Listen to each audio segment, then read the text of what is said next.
Sapi jantan berusia 3 tahun dengan berat 971,5 kg ini telah dipesan Presiden Joko Widodo sejak beberapa bulan lalu dengan harga Rp65 juta. Sapi kurban milik Presiden Joko Widodo ini telah dirawat khusus oleh seorang peternak di Kabupaten Maros, Sulawesi Selatan. Sapi jenis simental merupakan sapi hasil persilangan antara sapi asal Jerman dan sapi dari Swiss.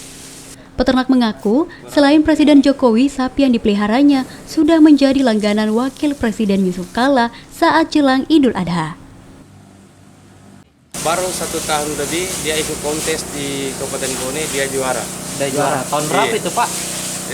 3 tahun yang lalu. 3 tahun yang lalu. Oh, jadi memang ini sapi Jokowi pernah juara kontes, Pak ya? Iya, juara kontes masalah kesehatan, kebersihan, dan kesuburannya.